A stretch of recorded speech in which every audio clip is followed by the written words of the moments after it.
Welcome to RX Insider, the podcast where I talk to athletes from the functional fitness and CrossFit scene across Europe and beyond. We talk about competition, training, and what really happens behind the scenes. You will hear insights, news, and perspectives that usually stay off the record. I'm your host, Luka. Hello everyone, and welcome to a new episode of the RX Insider podcast. Today, I have a special guest from currently Zurich, Switzerland, I guess. Correct. And his name is, I hope I pronounce it right, Gomar de Hulst? Yes. Is that right? All good. Doesn't matter. How do you do it? It's all perfect. There's no English translation, but Gomar Dulst. So the D apostrophe H is one go. Dulst. But it's hard. It doesn't matter. Gomar Dulst. Yeah. Okay. Is it Belgium? From Belgium? Belgian. Yeah. Okay. Belgian. Because I checked your CrossFit leaderboard and I saw that you did the CrossFit leaderboard in Yeah. Belgium sometime. Yeah. Okay. I am Belgian. Okay. Gomar has a channel, I think, together with another guy. As far as I can read from the Instagram bio, and what they do is they kind of like deep dive into topics, especially like CrossFit, hybrid, but I also saw high rocks. They also go into nutrition, all with like a big light from a scientific perspective. So we kind of, I hope you don't get this wrong, we kind of like have the Sheldon Cooper of CrossFit here, sitting here, who's like, but not a physicist. I think your bio says you're a biologist and you have a PhD. I wrote down it's in amino acid and oxygen sensing. Is that right? Yeah, that's correct. Yeah, I can talk about that. But that's basically the major topic. Yep. Okay. Because when it comes to sport and CrossFit and everything, I think those two topics are kind of important. So, yeah, before we dive into the questions that I've prepared, as always, I have my touch and go question round. Are you ready? I'm super ready. Okay, because everyone, he's also a big CrossFit fan. I think you have to be if you go this scientific deeply into those topics. So let's do it. First question. Thruster or burpees? Thruster. Okay. Next one. 60-minute assault bike or making your taxes? I've never done my taxes myself, so certainly 60-minute assault bike. Okay. Zone 2, Zone 2. Yeah. We didn't tell the intensity. True. I have to add this to the question next time. Next question. Do you prefer like regular whey protein or some IsoClear stuff? You mean, I never take whey protein. Or you never? Oh, so I would say whey. I mean, from a scientific point of view, definitely whey protein. Myself, I don't take whey shake, so none of those. Okay, interesting. We can go into that later as well. Next question: 5 rounds for time or 20-minute AMRAP? Yeah, that's easy. That's 5 rounds for time. Okay. I mean, does anyone say 20-minute AMRAP? There are some. That's crazy. But like the minority. Yeah? Those are psychopaths. Yeah, 100%. Next one, sprint or chipper? Yeah, sprint. That's very easy. Okay. Do you prefer to train in the morning or late at night or evenings? Late at night, that's when the kids are in bed, and I'm tired, but mentally tired, not physically. So I would say evening. Yeah. Okay. Do you prefer barbells or dumbbells? Barbells. Okay. Cheat meal. Do you prefer pizza or burger? Burger. Okay. Prefer 2 hours of zone 2 or 1 hour of mobility? Zone 2. Oh Okay. man. Everyone who knows me knows that answer. For sure, zone 2. Like everyone's zone 2 kind of like. Except for older athletes, they prefer mobility because they die if they don't do it. Yeah. Okay, next one. Weightlifting or gymnastics? Weightlifting. Okay. Dogs or cats?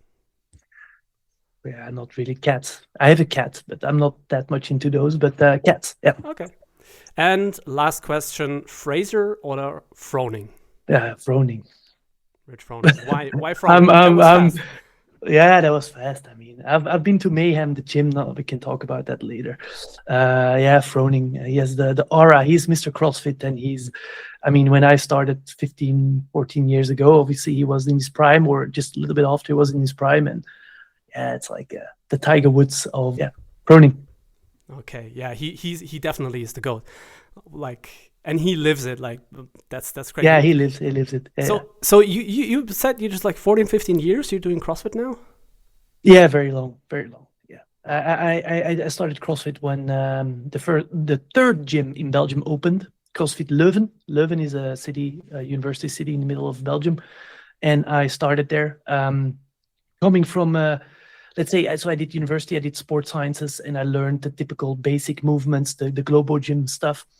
And then I got thrown into a CrossFit gym, and everything was flipped on reverse. I saw paleo, I saw no carbs, I saw Mr. Pukey, I saw doing 100 reps, wall balls for time, things that you obviously don't learn in normal, let's say, sports sciences.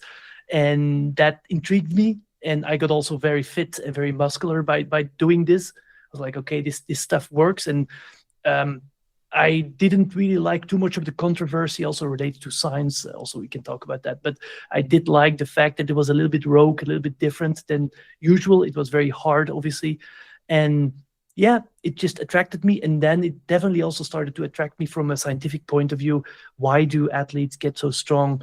Why can they develop both endurance capacity and strength at the same time? They're really big, but they can still run and bike and so on. So this is very intriguing from a purely scientific point of view, and that's how the sport still intrigues me, I would say. Yeah. It's also super interesting. Like at the time when you started CrossFit, were you already like in university or already done, or like? I was starting my PhD, was the second year or so PhD. So I started my PhD, man, that's in 2010. Started my PhD, it's a 5.5 years PhD, and then 2012, maybe I was in the third year of PhD, something like that. Yeah, okay. 2013, I think I started 12. Yeah. Okay, cool. Did you like when you did your PhD, like at the end you have to write it like a big, that's the doctor's, how do you say? Work, like a thesis. Yeah, a thesis. Was it about like CrossFit or some no, nothing about CrossFit. Right. I did very basic biology. I was in an exercise physiology lab, so we were in a lab that was let's say the most renowned in Belgium, where they did a lot of endurance exercise. So my professor, my PI, my mentor, he was also an advisor to the Omega Pharma Quickstep team. So the Belgians, they know two things. They know four things. They know chocolate, they know beer, they know football, and they know cycling. Right, cycling is very, very big. And yeah, there was a cycling team that came always into the basements, into our lab to do VO2 max testing and lactate testing. But there was nothing about strength, or basically nothing. And also very little, certainly nothing about CrossFit or functional sports. That was not a thing, also not in literature and in research then. So I did more about muscle size, strength training, how high altitude, so low oxygen environments affect muscle mass, how that affected oxygen sensing and amino acids metabolism.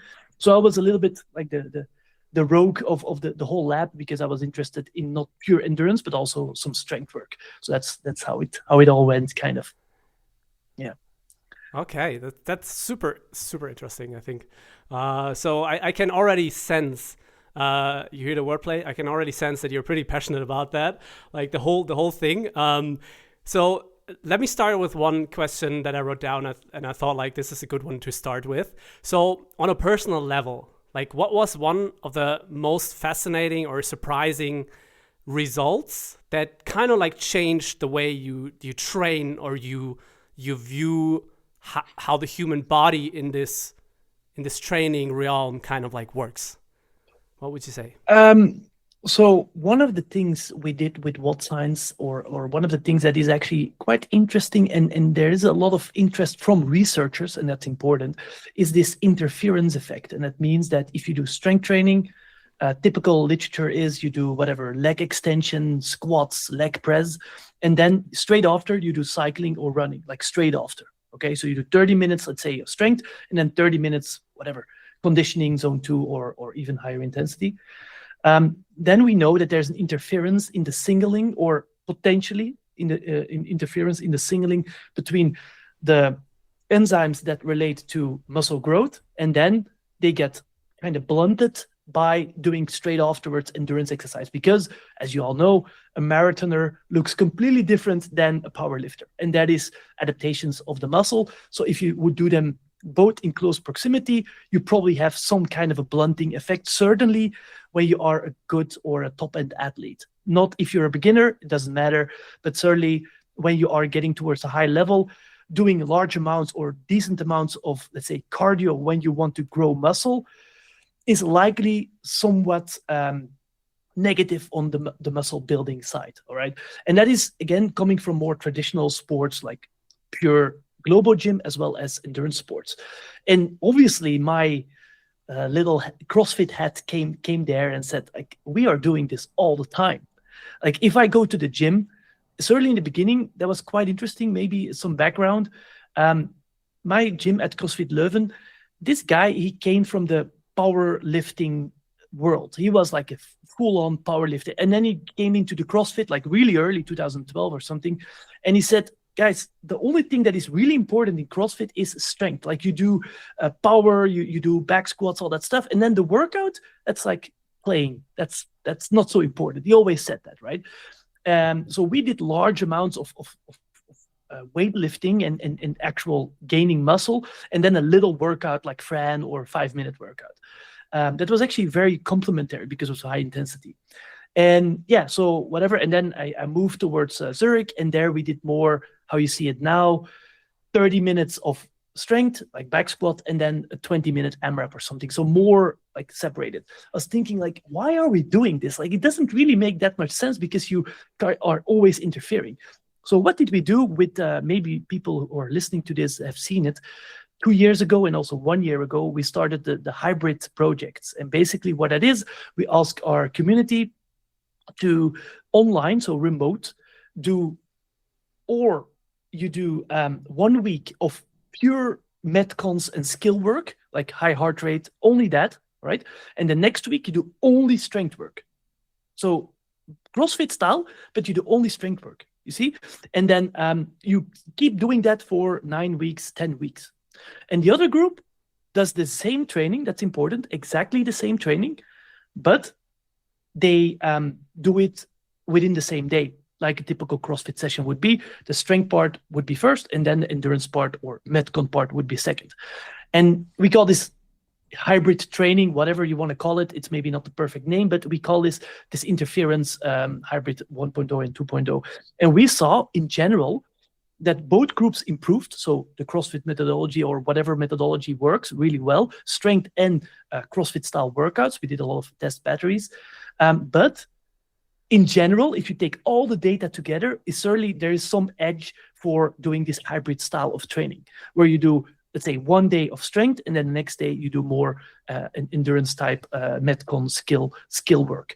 And I mean, that's how we see it. So that's something that really interests me, because if you go back to the CrossFit methodology, how Glassman wrote it, he actually stated this. He said you need to have heavy days. He meant probably mostly strength. And then you need light days, or you need also metcon days. He doesn't really say really in the beginning of the CrossFit journal, you can look it up, that you have to do like your typical affiliate, first back squats and then whatever Fran or another CrossFit workout. He doesn't say this. This kind of integrated more and more because people like it. They like to feel exhausted. And obviously the gym owners do basically what their members tell them to do, right, after some time.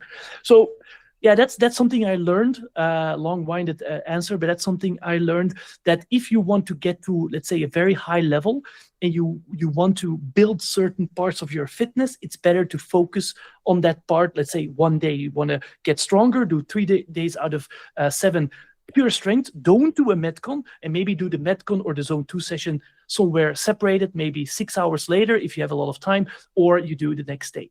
And that's also how we build our training plans, and with really good results, and certainly good for people who train, let's say, alone or with a couple of friends.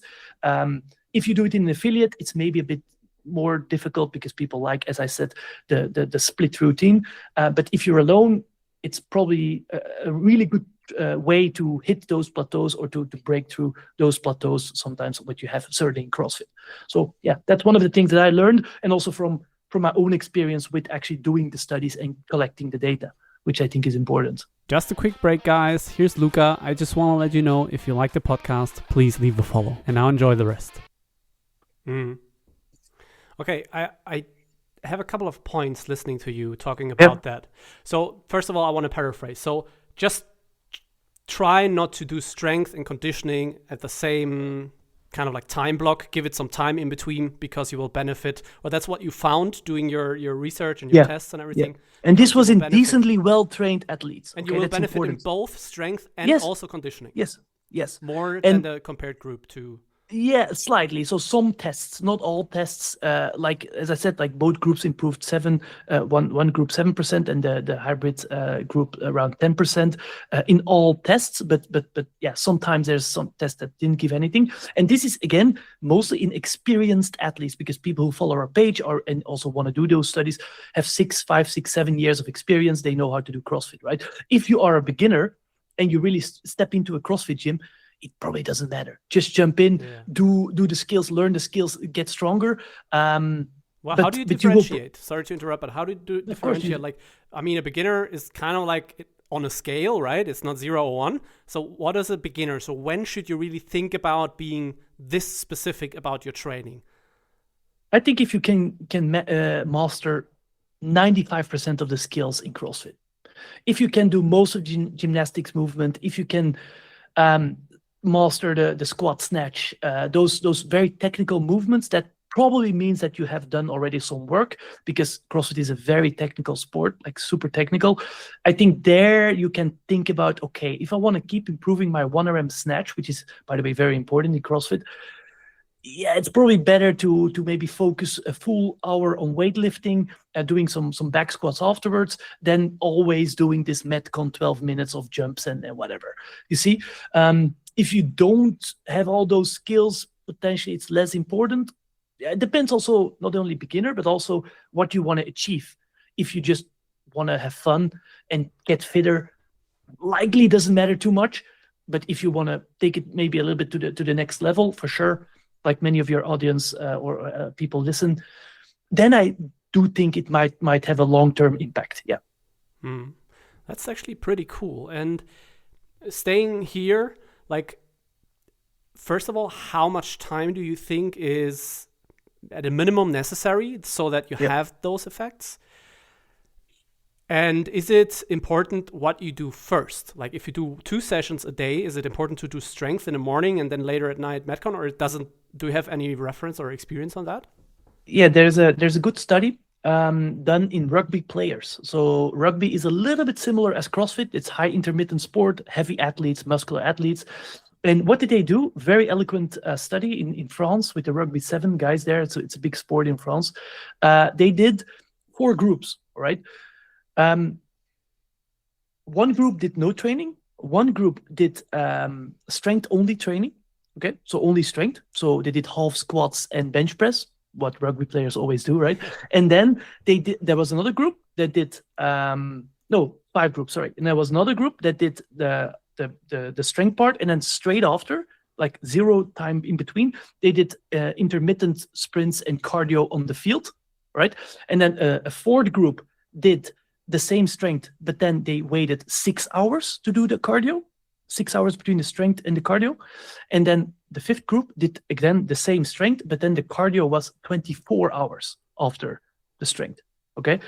And then they looked at, improvement in cardiovascular capacity, like VO2 max, as well as strength. And they saw, specifically in strength, that the gains were the most if people rested or waited 6 hours with their cardiovascular training. So I would say, to answer your question, based on that study and also based on our studies, that likely 6 hours is enough, and the order likely doesn't matter too much, because you have to think this. If you do, for example, you go out and you do a 10-kilometer run, all right, then your body adapts to that run. There's enzymes in your muscles, even in your heart, that signal, okay, he has been running, we have to adapt to the new stimulus, and there's more mitochondria, more blood vessels, and so on. And that goes up, like this gene expression goes up the first 2-3 hours, and then it kind of already starts to go down. And one of the ideas is that if you do strength training right after, there might be some interference. It's not really shown in humans, but it has been shown in mice and in rodents. So it's really not that easy to find, but there's some idea that this could happen. So if you wait 6 hours, usually the body has been initiating those adaptations, and then you can go back doing your strength work or the other modality. So 6 hours is, I would say, enough for elite athletes, and 24 hours if you have if you program your training well, you can just come back the next day, right? I mean, you don't have to train twice a day. You can, but you don't have to. Yeah, speaking of like very high level athletes, those athletes that's spending like 3 to 6 hours a day in the gyms, like they would probably benefit from what you just taught about. These interference. It's super interesting how different the body can actually react to different stimuli that we give them. And I'm telling you this, but it doesn't mean that all the top athletes are doing this. All right, I was in Mayhem in June last year, and you saw interference training all the time, like best athletes in the world doing a metcon straight after strength and so on. They were training all day, high intensity all the time. This is kind of theoretical, right? Like we found it in our study. We did a study. Like we have 50 athletes of decent caliber, but the actual top athletes, not everyone trains like that. There's some ideas certainly in the Hyrox world. They adapt this a bit more, but CrossFit is still old school. There's less scientific integration, maybe knowledge, but not so. Yeah, it depends. Like it depends on what the athlete wants. It's not that straightforward, I would say. But if you can, I guess that because there is a certain status quo that we have, it's hard to implement a new idea. Even though the idea might be better, you kind of need proof. That's exactly true. You need kind of proof so that the other elite athletes go like, I might want to try that, So I guess it's hard to massage a new idea into an existing system, right? Yep. Yeah, I think so. I think so too. But I also saw that, like, speaking of like having an example, for example, I read on your channel, I'm not sure if you're still doing it, that you have one athlete that you want to kind of like take and like track everything for, or like work with him very close. The goal is to bring this athlete to the games within 3 years, or to make him at least games ready. Are you still doing that? And how is that going? Because that would be kind of like you would kind of like test it on a real person. So, which I found is pretty cool, actually. It's funny that you asked this. So we're really in the works of getting sponsors on board. So yes, this is still ongoing, and yes, we still want to do it. And he's a high RX athlete, so he's not a games athlete now. That's very important. I mean, we want to take someone who's actually trainable. And yes, so it's still ongoing. We are planning to have a long-term follow-up study and actually publish this in a scientific journal, meaning that you follow up one athlete as a case study, and we try to monitor his training load, his recovery throughout the years, literally like 2 to 3 years, and then see how far he gets. Like it's really a journey. Obviously, getting to the games will be very, very hard, but still doesn't mean that we can see his progression. It's not that straightforward. Like we're living in Switzerland, we need definitely some sponsors to do this. WOD Science can support it, but not fully, not his full lifestyle. So that's the major problem, obviously, at this point. But we are pretty far in collecting some sponsors, and I'm very excited to start this. And this guy is also very excited, so he really wants to do it. So let's see. So I really like the idea to have like a scientific example of how far you can come as an athlete, know? I think that's pretty cool, actually, what you're trying to do. Because he's really like a normal human being, right? Like he's strong, he's good, but he's not like the Roman Krenikov of all those crazy specimens. He's just a good athlete, but not crazy. And we want to see how far he can get. Yeah. They're already like in the classic bodybuilding fitness scene. There are already a couple of like science guys who already make a lot of content around that. So I guess what you're doing is like niched down onto this hybrid kind of like atmosphere. Exactly. Okay, pretty cool. So in case anyone who's listening and thinks what you guys do is a great idea, and you're an investor, by the way, just shoot them a message. They might be happy if you had got some money for them to give them to make this project actually happen. So Yeah, because I mean, it's also leveraging the WOD Science community, right? Like we will do podcasts, we will do YouTube videos about this, and then we will obviously also mention the brand in that case that supports. So I think it's a cool thing to support. And yeah, but yeah, have you tried to reach out to Greg Glassman to see if his concept is even scientifically proven? Kind of like, I mean, it is scientifically proven. There's a lot of data showing Sure. that CrossFit is improving health and so on.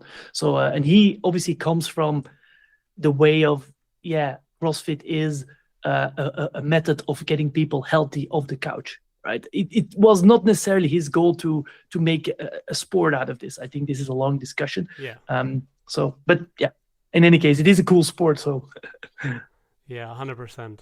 So if anyone listening to this and you want to support him, just reach out to Gomar.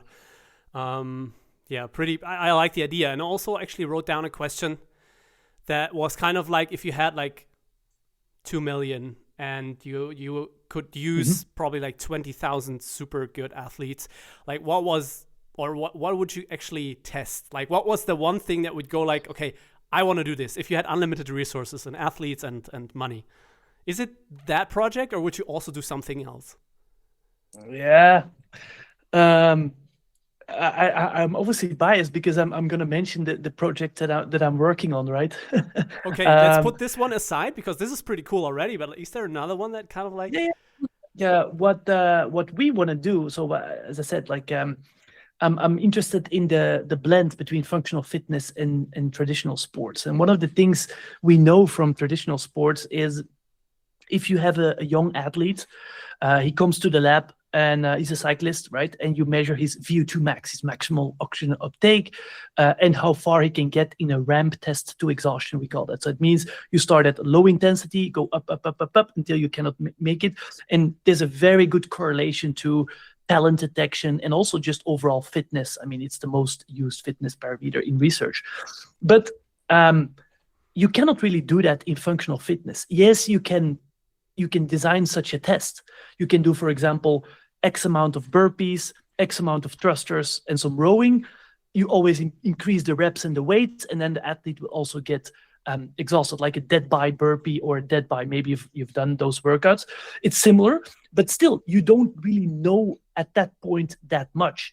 You need power measurements, and power is the end boss, basically, right? Like that is the amount of work you're doing per time frame.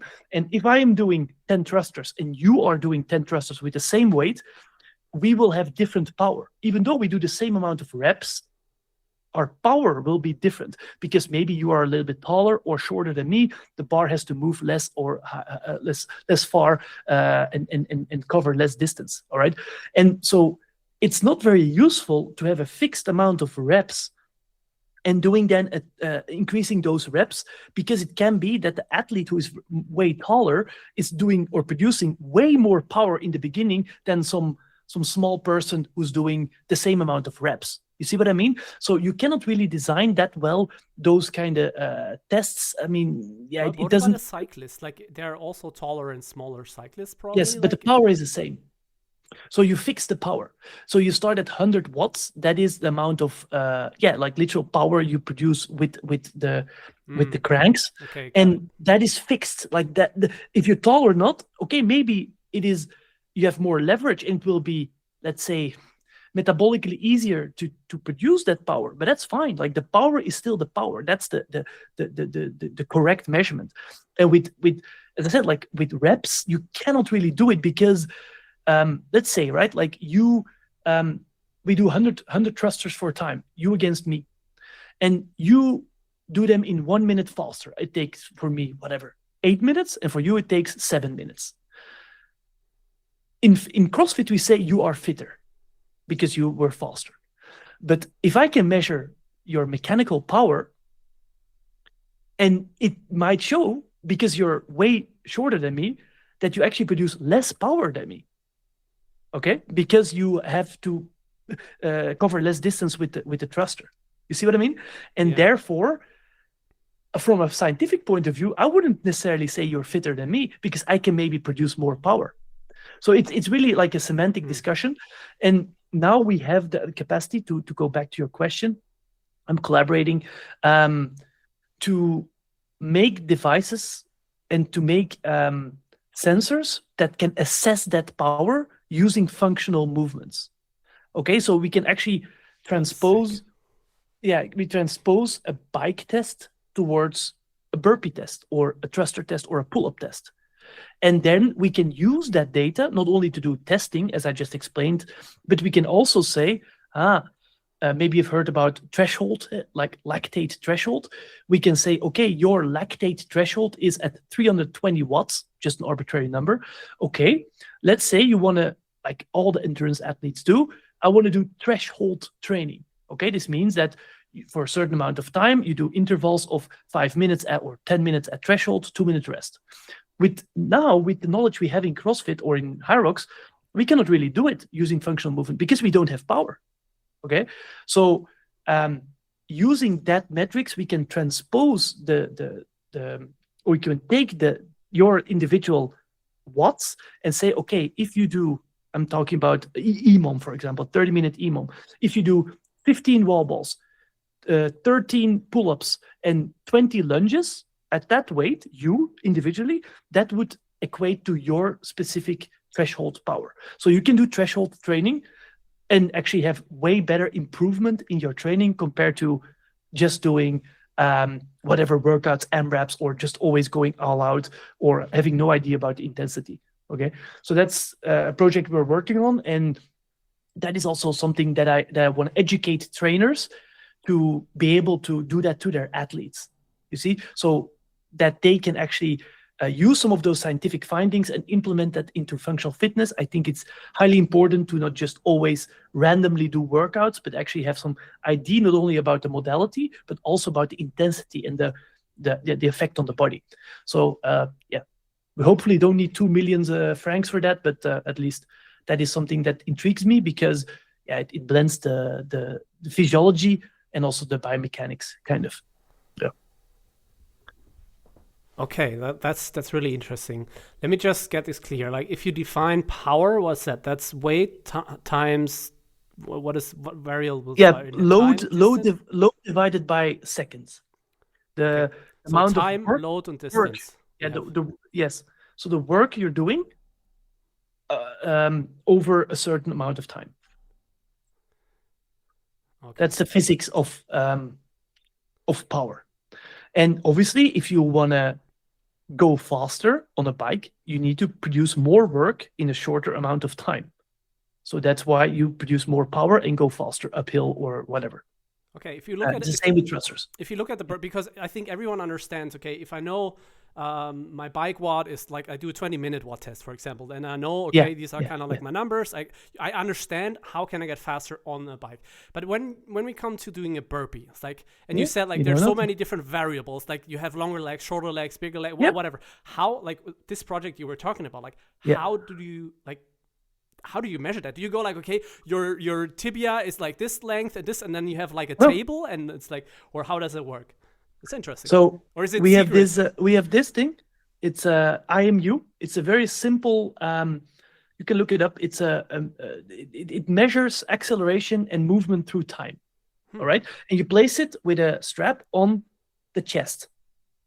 Okay. And using modeling, AI modeling, we can transpose the data we got from a lab. So if you do a burpee on a force plate with motion capture cameras in a lab, you do 10 burpees, we can assess your actual power, okay, mechanical power. That is done in the lab, also pull-ups and so on.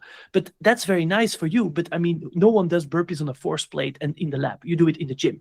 So we then use we transpose using AI models that knowledge towards, okay, if you move in this way with that acceleration through time and space, you must be doing a burpee. So we can detect the movement automatically, because obviously the burpee is through the different axes, it's going to move in a certain way. You can recognize this in data, all right?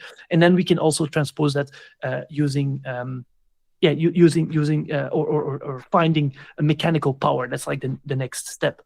You see, so we can automatically detect all the movements thrusters, burpees, all the big movements in CrossFit and also high rocks. And then because we can validate that compared to different models we used in the biomechanics lab, we can also assess power using functional movement. And there, because, for example, I am taller than you, my range of motion is going to be bigger using in the burpee, and this will automatically be detected. So my power will be higher if I do the same amount of reps than you. All right. So yeah, that's basically how it is, and that's that's the in a nutshell what it measures. Okay, first of all, that's pretty cool, I think. Second, so it will kind of be like this. You feed it some information, like you feed your height, your weight maybe, and stuff like that, and then and then you put it on like the classical polar heart rate, wear, whatever, and then the movement has kind of like a pattern, and AI is able to recognize that pattern. It goes like, okay, he did 100 burpees 4 times. And this is because he has this size and this body weight. And then some calculations happen in the background. And final is like, that was 250 watts, whatever. Yep. That's pretty cool. Correct. That's insane. And how, like when you measure it in the lab, like you told me, you have this plate and then you have cameras and like all of this scientific things. Like how much is the deviation, or how accurate? Very, very little. Very, very close to the same. We're talking about 99% similar. So and also the measurement, so the detection of the movement and the movement speed, so that's a second arm, is 100%, meaning you do Fran. Let's say you do Fran, 2159 pull-ups and thrusters. And we can, so you click on the app start, you do Fran, you just start Fran, you don't click any button, you just do Fran. Then when you're done, when you're lying on the floor screaming for help, you click on, or you tap stop, and then it automatically assesses your Fran. And it assesses, as I said, the power, the average power, or also the power per block, per 2159, whatever. But, and that's very important, it also measures your pacing. So how long you took for the first rep, let's say 1 second, and how long you took for the 45th rep, maybe 1.5 seconds. So maybe you start taking more time per rep, and also your resting time. Very important in CrossFit, obviously, all automatically. So then you can play around with pacing, for example, for open workouts or for other workouts that you want to do. So we are working with elite athletes that are using this exactly for, okay, if I do 100 toes to bar, I cannot do it unbroken. How do I break them up most efficiently?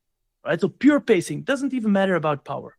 It's pure pacing, and that's how it works. That's pretty. Is it already in the market or still in the testing? Like, so there's a beta testers now. So you're calling at the right time, because there's beta testers now for only the people who are on the emailing list, and there are only 5 to 6 workouts, so pre-programmed workouts. But this will come onto the market within 2 weeks. And that is then available again as a beta tester. So you will be providing also some feedback.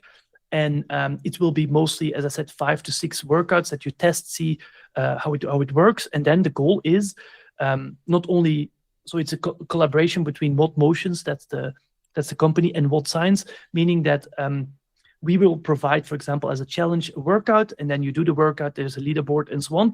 And then later, it will be in later settings, I'm talking about 6 months out, every workout that you can imagine that has the functional movements, you can just start and do the workout, and it will give you your report. Okay, so but that is not yet, because that is technically very, very hard. Obviously, CrossFit is not an easy sport, but we have already quite some different workouts, and I think it's super useful and a cool project to be a part of.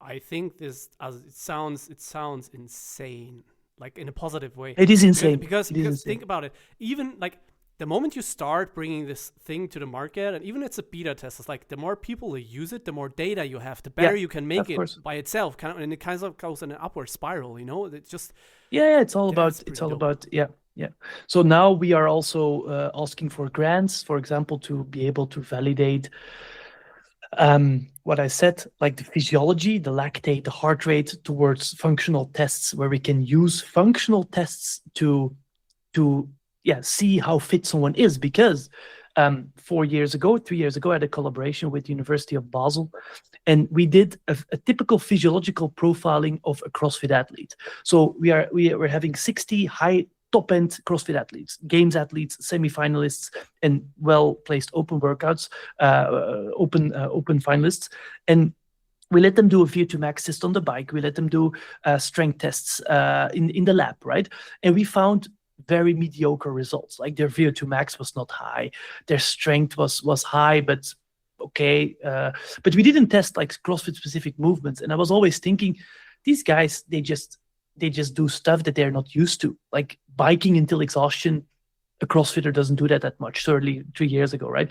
So I think using these tests and also those devices to understand power, that's way better because, for example, we did such tests already in elite CrossFit athletes, and there it's insane how far they get and how good they are using thrusters, burpees, and functional movements, okay? And then they likely will get very, very high oxygen uptakes and so on.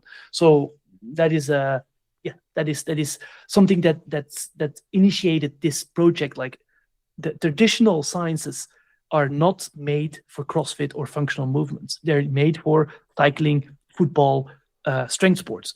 CrossFit is a completely different beast, and these functional movements, no one really did them as a sport, so we don't know much about them.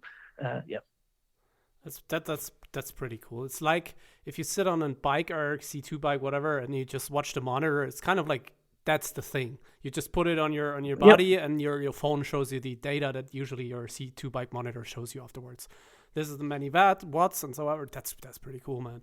Well, I wish you all the best with that, because I think, especially like on a high level athlete, because those are the people that are looking for that 1% change. Yeah, you know what I mean? This is a 1%er. Yeah, and I think that can be really valuable.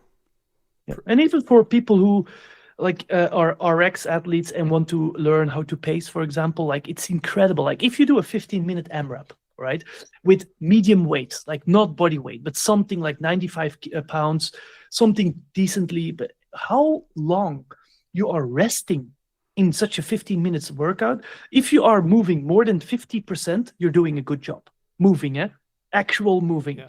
So that is also why CrossFit is such an intermittent glycolytic sport, because you are doing something like a couple reps. Even when it's a continuous workout, you put it down, you rest 10 seconds, and you go again. So this interval training, basically. That's a major difference with high rocks, for example, where the movements are much lighter and you're constantly moving. That's actually like if there's one big difference, that's it. CrossFit, you cannot always move, even at the highest level. You will always rest a lot, and that affects your physiology and your biomechanics also a lot.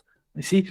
So yeah, that's something to think about. Does it also track breathing patterns? Because I think this is a very how do you say in English? Like a lot of people do not focus on breathing, but I think it's like a very important thing. Does it do that in a way? No, but you can. There's now a strap. It's called, I think, Time. THYME. I think there's already collaborations with those straps with cycling teams that can assess your expansion of the chest and therefore your breathing frequency. It's not evolved to that, but that could be implemented for sure. Okay, it just came to my mind because I think that's also of course, good one. Okay, that's pretty dope. Let's maybe have a little bit of a hard cut on this time, because I saw something on your page on the WOD Science page that I found interesting, and I think a lot of people are actually dealing with that. Especially, I also think like high level athletes. I think you heard it from. I don't want to call it all the name, but one of the lady athletes, I think 1 year ago, said like she had some issues with mental illness and stuff like that. And you also had a post about depression, and I thought, because I have a past with depression, like it's gone, I'm super fine. But I found this post really interesting, and you wrote about that. And can you give us a little bit of insight on how beneficial actually, from your experience and expertise that you have, how beneficial is it actually? Like, not like you're a psychologist, but like, what did the science say behind that? Yeah, I mean, I cannot comment too deeply on this, but we were looking. I mean, exercise is like the greatest pill ever, right? Like it's something that I know already very, very long time with some of the studies I read when I was doing my master's, and I was always thinking like, why are governments and why are people not just focusing way more on exercise, man? Like all this bullshit around certain stuff. I'm like, man, just make sure you are physically active every day and whatever sport, it doesn't matter. And then I was thinking, okay, so is there direct evidence of like preventive effects on depression?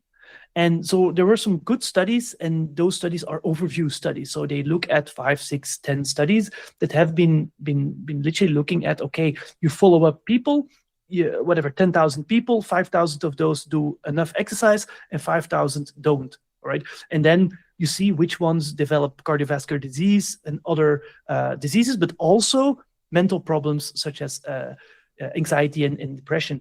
And they saw always, like very consistently, that the exercisers had less symptoms of depression. Is this a causal effect? Not really, right? It's hard to do. Like you cannot. That's maybe a problem with some of those studies. The causal effect is always very hard to pinpoint, because these are de facto, we call this observational studies. You observe a certain cohort of people and you see what they develop.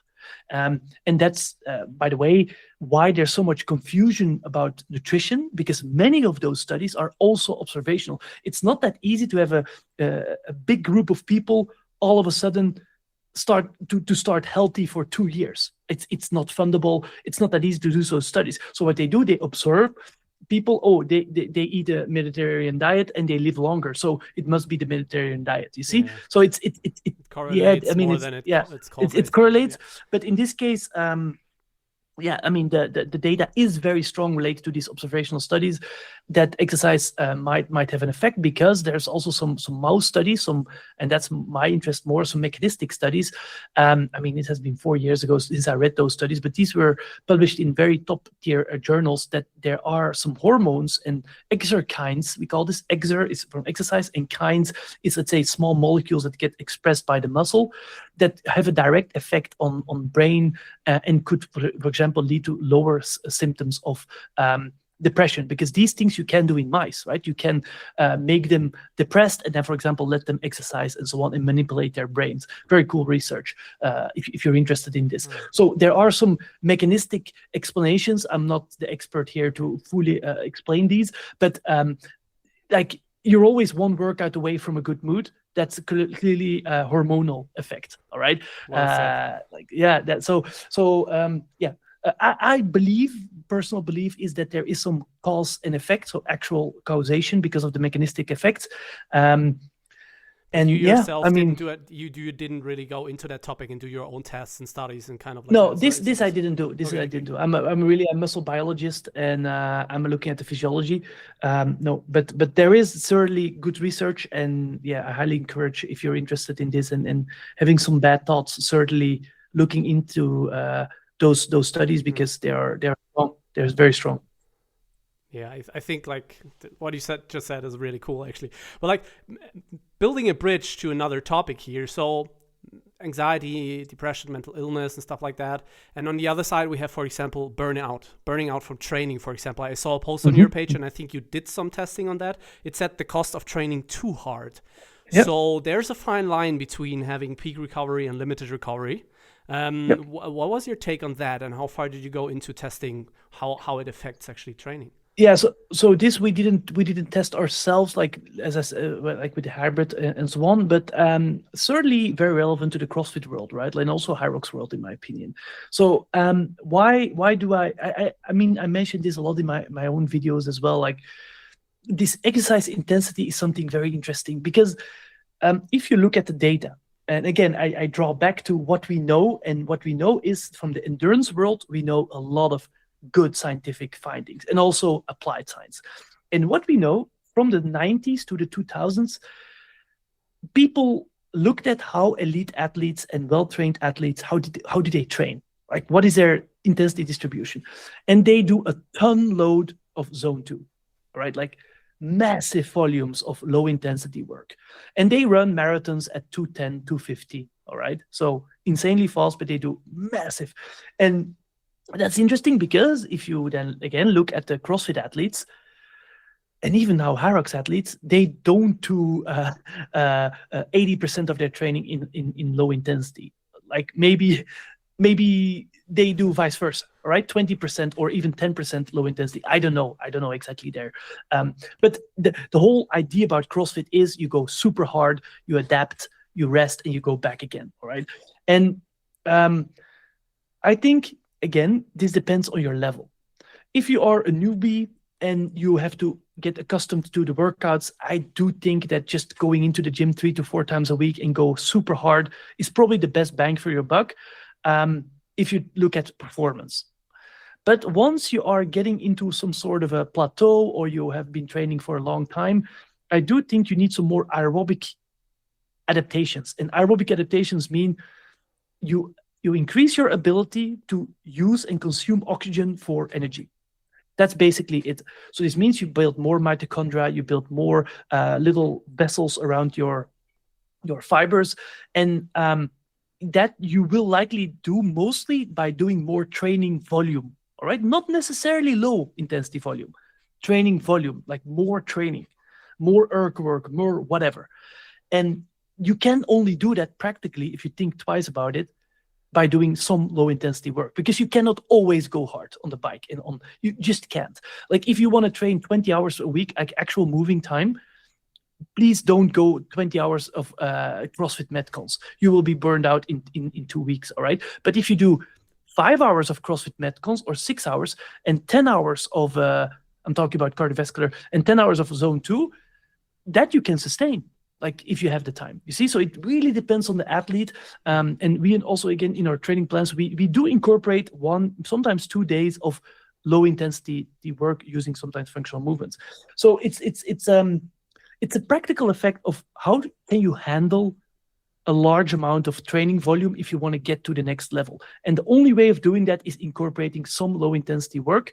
And that's the simple explanation, so to speak, because relate to that post, what you just said. This may be a bit more in detail, but as I said, like CrossFit is a very glycolytic sport. What I mean is you go super hard, high intense movements, and then you rest for whatever X amount of time always, and then you go again. And this high power production in a short period of time demands certain energy systems, mostly creatine phosphate, as well as glycolysis, like burning down sugars. All right, and certainly if you, for example, want to do weightlifting, like 1 RM snatch, the predominant energy that is converted is coming from this creatine phosphate system, and the recovery of that is super important. So you deplete your creatine phosphate systems stores in a split second. It goes from 100% to whatever 40%, and then it needs a relatively long period of time to recover.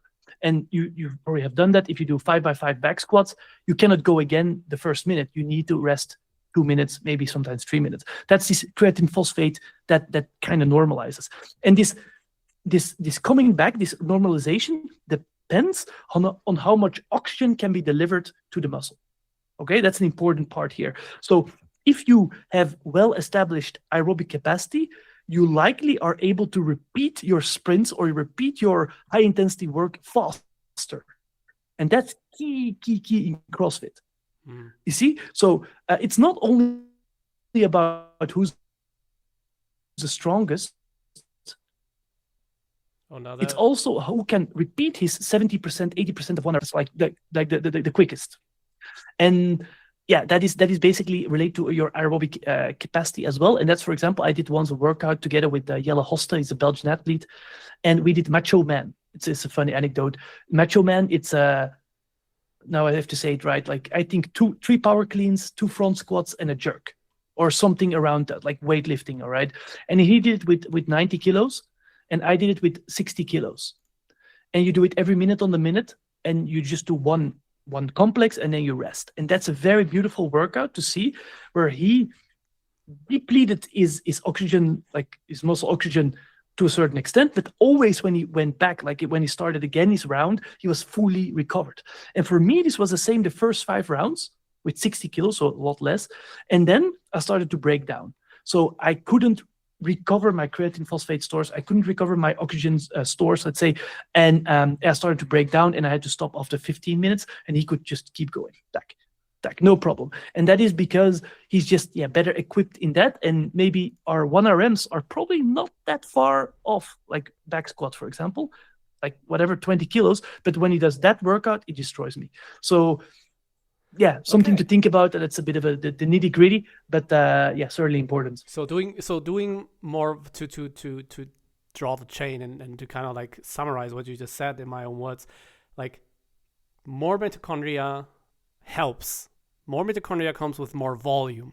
If you do more volume, it's not just that you're better sitting on a bike for an hour, it's also improving your 5x5 back squat or your recovery on how fast your creatine, I'm not sure if I can... creatine phosphate. Creatine phosphate can get back into the muscle to support another round of exercise, whatever it is. Resynthesized. Resynthesized in the muscle, exactly, because you need oxygen for that, exactly. And so maybe what some people confuse is that the oxygen or the aerobic activity is always to be on an erg. And that's not true. I think that's really a misconception, meaning that, yes, you can do your zone 2 or whatever zone you want to bike in. You can do it on the ergs, yes, but you can also do it doing burpees or EMOMs. But those EMOMs have to be low intensity and cyclical. And that is what people, usually they go super hard in EMOMs. I'm always thinking like, guys, think about your intensity. Maybe try to add more volume into your training and build aerobic capacity, where you do, instead of 20 or let's say 15 burpees per minute, do maybe 11 and do 16 wall balls instead of 19. You see, so you can keep going, you can keep your intensity in check. I think it's a very important concept for more trained and better developed athletes, for sure. Mm-hmm. Okay, I saw something. First of all, that was super interesting. I think a lot of people just try to get better by putting in more intensity, and I don't think that's always the right thing to do, right? And this kind of like proves what you just said. So there are two ways of like when we're talking about mitochondria. One thing is having more of them, and one thing is also having better functioning mitochondria. Is it a way to say it? The first way we just talked about, like, but how do you make them more efficient or more effective? Intensity. Simple. Intensity. Yeah, it's pretty simple. So there's actually some good data on this. So a lot of the confusion, I once made a post about that. Maybe it's one of the most important posts I've ever made related to this content, and everyone forgets this. So there was an overview study that initiates all of the Zone 2 hype, the Huberman and all the big guys talk about this. And what they found, and that's very important to think about, is that training, they call this, right? Like the training load, how they define it, I will get to that in a second, is linearly related. Training volume is linearly related to more mitochondria, literal mitochondria in the muscle. Like they measure this with the microscope, okay? Training volume. And then people think, okay, the more volume, more Zone 2, and therefore I get more mitochondria. But that, if you look in the details of the paper, how did they define training volume? They actually phrased it, or they semantically worded it wrong. It's not volume, what they said. They said intensity times training hours. That's what they call volume, but it's not volume. Volume is training hours, duration. That's volume. Intensity is intensity. So if you do intensity times training volume, if you multiply those, you get load, training load. If you do Fran, right, it's extreme high intensity, but very short. You can still be broken for 2 days.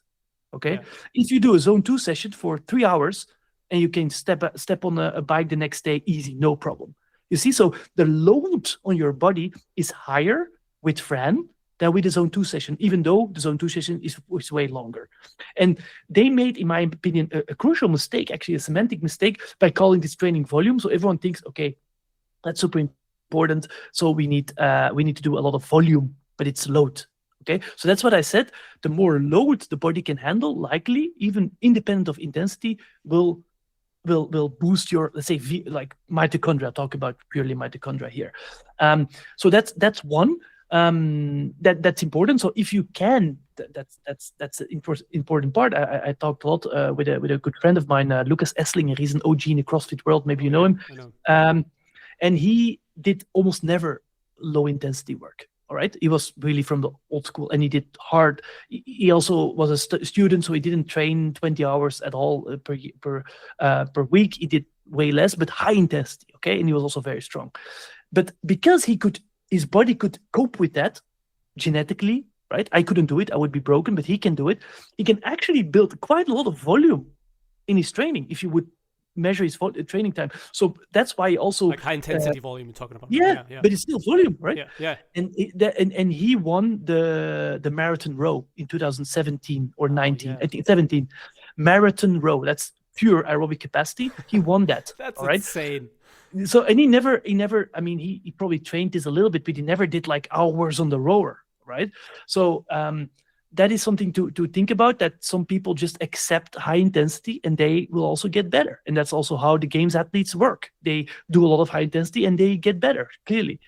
So does that mean that high intensity does not only make mitochondria more efficient, but it also produces more mitochondria, but maybe not as much as like zone 2 volume training, kind of like? I mean, equated, if you would, let's say, right, equated for duration, I think they can generate more, high intensity can generate more mitochondria if you would be able to do of actual moving time 2 hours. Yeah, okay. But that's impossible. No one does this, right? So that's why all the Christian Blumenfeld, like the top triathletes, they train 40 hours per week, but you cannot train high intensity 4 hours per week, pure practically. Like, it's just, you cannot do it. So that's why they do it. What do you think would be, if you could, kind of like, what would be better or more beneficial, like doing high intensity 1 hour or like zone 2 or 40 hours? I would potentially even say high intensity if you can do it. Yeah. Okay. But there is going to be a cap in how much you can train, how many hours, and recover. So I think it's a fun philosophical question, but practically it's irrelevant because no one can do it. Okay. But I mean, on the other hand, if you take it to the other hand, if you have an athlete or a person who can only train 3 times per week, as we said, like many people probably even also listening, like me, for example, I can also train maybe 4 times, 3 times per week. Maybe then it's better to go high intensity because I can recover from that. Yeah. And I will have the best health benefits, likely. You see? So it's always nuance. Okay, it's a trade-off. What is your body capable of? How many intensity sessions can you have without breaking down? Yeah. By the way, I just saw I think it was your Instagram story. I took a screenshot. I think you're currently working on a video, and it said like how CrossFit broke the rep range hypertrophy model. Is that something you're working on right now, or it should be published now? Is it already out? It should be published. It should be published at 3:45, and it's 4:25. Ah, okay. So because I just saw it on the way here because I was coaching. Yes, it's on. I see at least on my Because it actually looks pretty interesting. Like what come on! I make videos. Of course, it's interesting. Yeah, yeah. There are a lot of videos out there that suck a lot. Yeah, they're pretty bad. I'm joking. I really like your content. So can you give us? Or no, people have to watch it. But like in 1 or 2 sentences, like what is the essence of that? Yeah. So rep ranges 1 to 5 is strength, right? That's what people told you. The picture. Yes. So whatever, 8 to 12, that's hypertrophy, and the rest is cardio. For hypertrophy, this is not correct. Hypertrophy means, for someone who doesn't know, getting bigger muscles, bigger, like not what stronger. All the guys want. Not necessarily stronger. Good point. Not necessarily strong. So bigger muscles. They have been doing, and I cite some studies in that video where they did 80% 1RM, so heavy loads and a couple reps. I don't know, 3 to 4 reps, or 35 or 30% of 1RM, so very, very light loads, and 20, 30 reps. And then they measured the amount of muscle someone can accrete. And they saw that the ones who did, both groups improved their muscle mass to the same extent. A very recent study from 2025 December.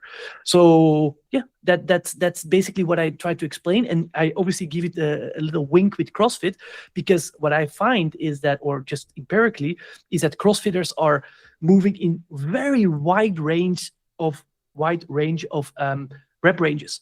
Sometimes they do 1RM, but if you do Fran, you do 45 reps of each movement. You see, Yeah. so it's and also if you do Murph, you do 250 reps. Yeah. Yeah, exactly, 300. So and they get very muscular. Certainly the elites who can do a lot of training volume, and yeah, that's kind of the idea of the video. Like, how did CrossFit kind of break my mind about this whole rep range paradigm, which is basically incorrect. That's pretty cool. And besides doing all of that, as far as I understood, you also provide your own programming. Is that right? Yeah, that is right. So we do these studies that I explained, the hybrid studies, to make better programs. So we have an idea and we test it. We say, hey, is hybrid training better, or is it better just do CrossFit affiliate programming? Same with Hyrox. We just finished the Hyrox training program, and we said, man, Hyrox, it's a running sport, like whatever, right? But let's say you have an affiliate. You want to open an affiliate. You told me. Maybe I cannot announce it on the podcast. No, but, they know. Everyone knows. Like, okay, good. Public. And you have an affiliate, and you want to get people in. Let's say for Hyrox, I'm just hypothetically saying something. Okay, how are we going to do that? Like, you cannot just tell them to run 5 times a week and never come to your affiliate, right? Like, I mean, that's not a good idea. You want to give them good training in your affiliate that potentially doesn't involve too much running and still improve Hyrox. And that's basically what we tested. One group did predominantly running, another group did predominantly affiliate, kind of CrossFit style training, not really, like more Hyrox style. And then we want to know which one improves the best in Hyrox specific tests.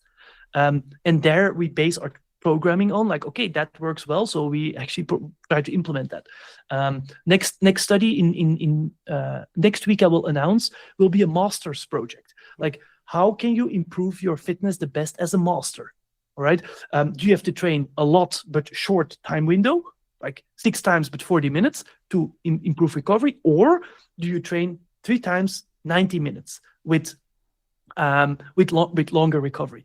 So that's why we provide, and obviously to keep the page going and to keep us financially stable, and also to fund some of those projects, we implement these training plans. So I think it's fun for everyone. Okay, that's pretty cool. Are you also working with athletes that are using your program and do tests with them? Yeah, so I'm trying to keep myself away a little bit from the top elite fields, because it will take too much of my time. If you want to be a coach of an elite games athlete, it's a 40-hour work week, honestly. And I want to create content and think about fun scientific stuff.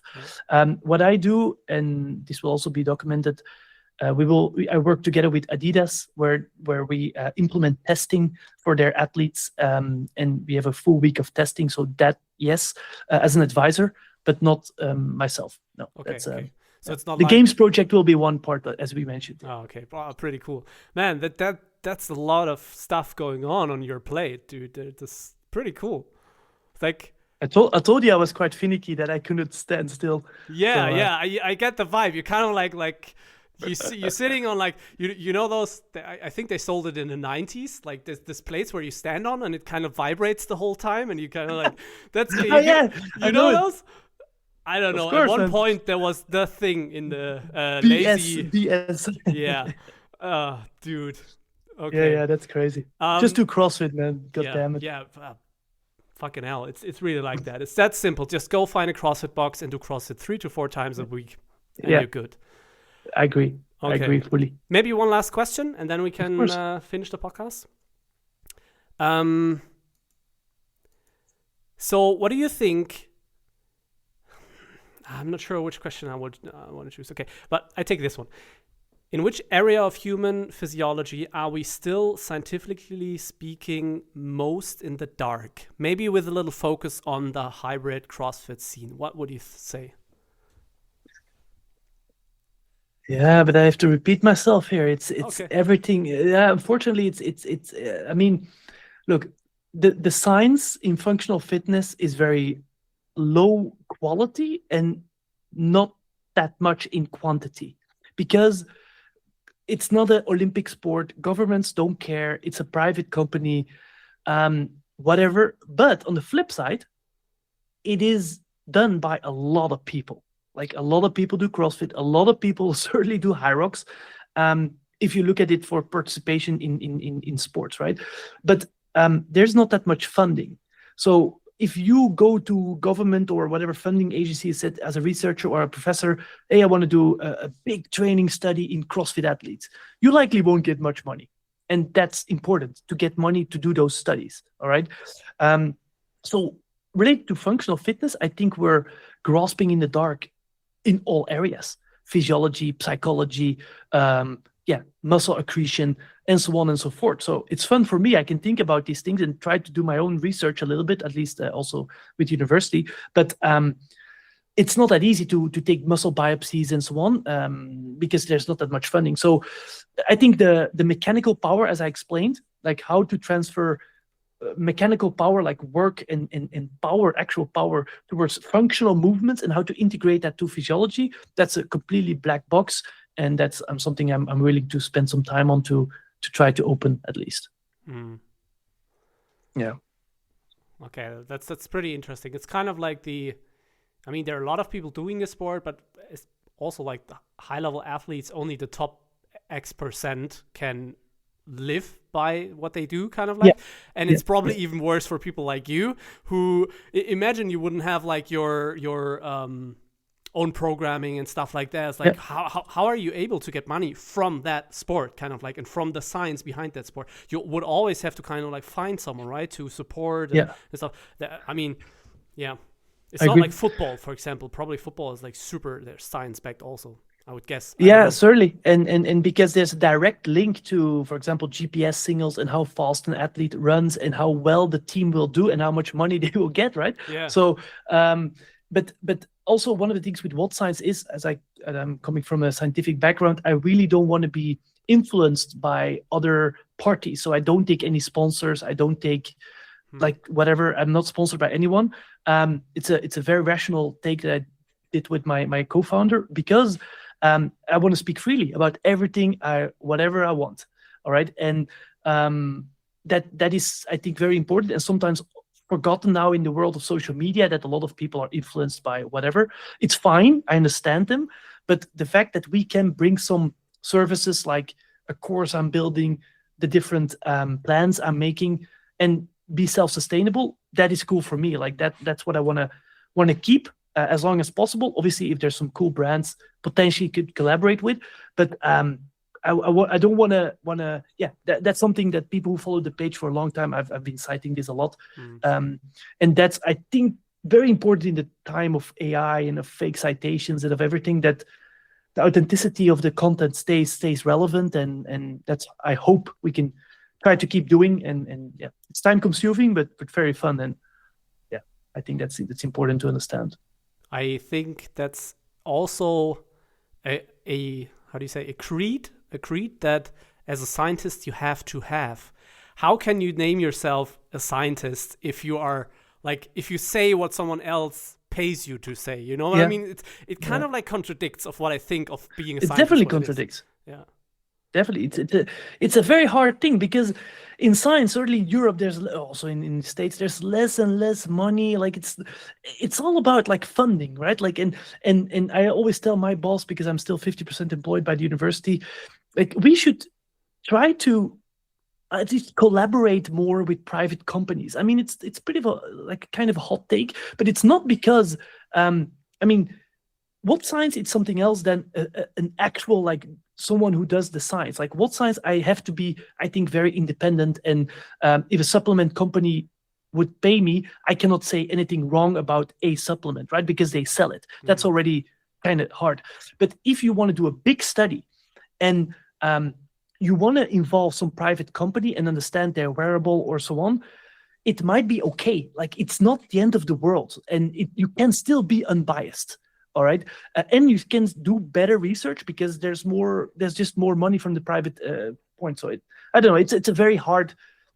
I would say it's a very hard history, and it's not that easy to solve. But if you do, like, maybe to end is, if you have to do shitty studies that only are master projects or some kind of bachelor project because there's no money, it's maybe good to try to also work together with companies to do better studies, like better funded studies. Yeah. So it's a weighing balance.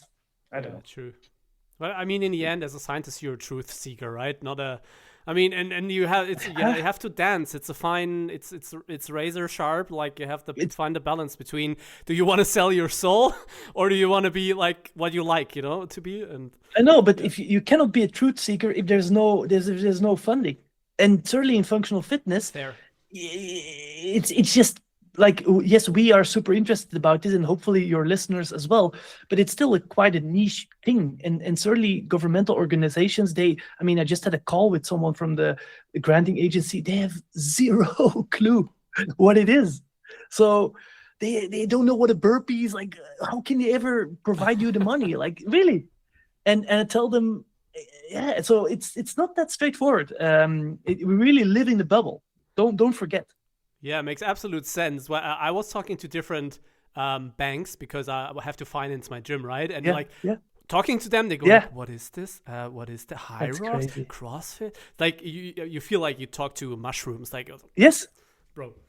I feel that this is a big pain that scientists have. Like, you have to have money to talk to a lot of people, to make a lot of studies that kind of like bring something new out of that. And got it. So maybe just one thing to people know, Sure. like, one of the cool things that is developing with Hyrox. I mean, you can have all the hate and all the whatever. I'm not involved. It's the wrong podcast. Just CrossFitters. You're not just kidding. One of the things that they do well, like, they invited me, for example, for their Sports Science Council. So what did they do? They have 5 scientists like me that are involved in functional fitness, and they have like a council that looks over some of the like applications from other scientists, from other PIs, to do research related to Hyrox. So they really want to push forward the whole scientific idea about Hyrox physiology, but also whatever biomechanics. And they want to push it forward because also they're Olympic bid, and I think it's pretty cool. Like, honestly, like when they talked about this to me, I said, this is kind of what I do the whole time, my whole life with WOD science, and you guys are finally understanding it. And they obviously have, certainly some money to do good research. So maybe if you're a scientist or you're doing your master thesis, that's something to think about, to actually ask, hey, I want to do some functional fitness specific research. I mean, honestly, talk to Hyrox. They are definitely interested in this stuff. Dude, that's pretty cool. I didn't know that they cool. have this. Like, of course. I mean, they have to, because they have to be more professional to be Olympic sport, right? Yeah. So, and that one of the things is having scientific contribution to the sport, which makes complete sense. And hopefully we can have a ground up idea, meaning that the athletes, the coaches, some of the professors, but certainly also the athletes and the coaches come up with ideas. Hey, I want to know this. Can you research this and do a good training study? And that's where Hyrox comes in as a middleman and try to navigate that. And basically that's the whole idea about WOD science, literally the whole idea. So I think they're doing a good job, and I'm trying to push this really hard, and I'm sure it will work out. That's so cool. I didn't know that they have it. And like I especially I think Hyrox is doing a lot of good things. First of all, from a standpoint of how they market, how they like have their whole company doing in total. And now hearing this, and also like seeing their goal going to Olympia, because I had the president of the German how do you say it? Functional Fitness Federation. Yep. What's his name? I had him in a seminar, I think. Dude, yeah, all good. I hope he's not listening. It's okay, man. We will edit him in. It will come in a second. So and he was here, and I was also talking about, and like, okay, how do you bring functional fitness? Which, I mean, they do CrossFit, but they call it functional fitness, right? Yeah. So how did they bring it? It's like it's a way, it's insane, and they don't have money and everything. But like, here comes Hyrox, a brand like CrossFit that wants itself. Imagine CrossFit came around and said like, hey, listen, we have a new plan. We want to bring CrossFit to Olympia. Like how to the Olympics. How do you do that? They would do the same thing like Hyrox does. They would ask you, hey, Gomar, can we work together? You know, but they're not doing it. I don't know why actually, but I think not even just scientists doing their bachelor thesis can profit from Hyrox and something like that, but also CrossFit itself. I think they can learn a lot from each other too. I have a dream that in this year's CrossFit Games, they have one workout which is called Hyrox, and they simply do a Hyrox. And they work together. Imagine as a fucking CrossFitter, how awesome would that be? And imagine as a Hyroxer, how fucking awesome would that be if that happened? But yeah. It would break the internet, that's for sure. Dude, this is the best marketing idea I think I ever had. But I have also no idea about marketing, so it might be bad. All right. Yeah, interesting. They won't do it. I think maybe that they won't do it. But why? Is it an ego thing? I mean, it's like, it would be so fucking cool seeing elite CrossFitters smashing PRs on a Hyrox. That would be too bad. Yeah, won't happen. Yeah.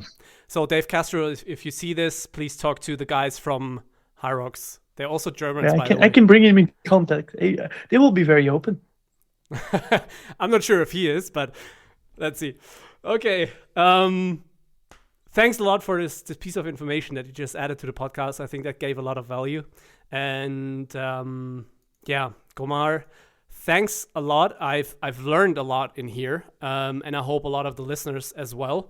I think for the first English-speaking podcast episode that I have, I think it's a good one. And yeah, is there one last thing you want to give the audience before we close up? Yeah, exercise is the most important thing for your health, man. I'm telling you, it's derived from exercise. You're only one workout away from a good mood. It's so true. And make sure you keep active through your whole life. It's not only about performance, but also about health, family, and yeah, just getting better at life. And certainly CrossFit community, Hyrox, I don't care, boot camps, yoga, it all helps. So keep going, and even when it's bad weather, when you're in a bad mood in January, just go. It's important. Your body loves exercise. I think that sums it up very well, and I think everyone who does sports would agree immediately. Okay, thank you very much, Gomar. I wish you now a nice weekend, and hopefully here, and maybe see you somewhere, I don't know, around, and have a great one. Yeah, same. Thank you. Bye.